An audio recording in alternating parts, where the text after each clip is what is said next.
কনকনে হাড় কাঁপানো ঠান্ডা থেকে রেহাই দিতে দুস্থদের মধ্যে কম্বল বিতরণ করলেন দক্ষিণ মালদা জেলা বিজেপির সাংগঠনিক সাধারণ সম্পাদক গৌরচন্দ্র মণ্ডল।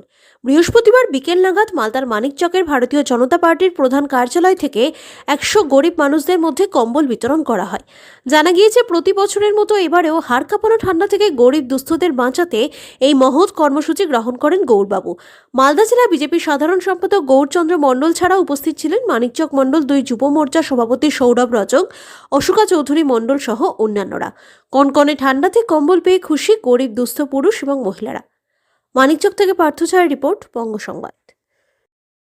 এটা হচ্ছে কি আমার ভক্ত বলেন, আর এরা সব সময় আমার কাছে আসে, আপদ বিপদে সবসময় আছে, দলগতভাবে বলুন আর ব্যক্তিগতভাবে বলুন।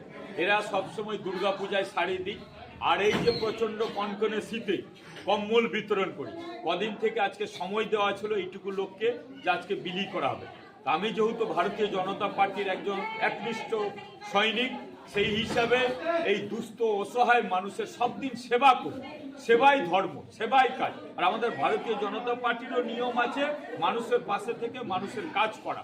এবার যেহেতু এইখানে জঙ্গলরাজ চলছে, এই গরিব দুঃখীদের কিছু দেয় না, এরা তোলামূল দুর্নীতি করে সরকার কিছু দেয় না।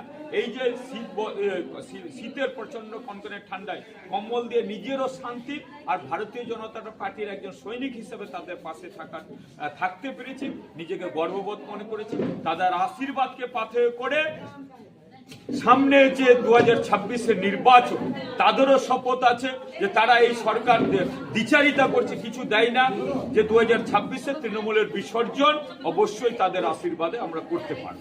কতজনকে আজকে 100 জন দুস্থ অসহায় মানুষের পাশে দাঁড়াতে পেরেছি, তাদেরকে শীতবস্ত্র কম্বল দিতে পেরেছি, এটা খুব ভালো লাগছে।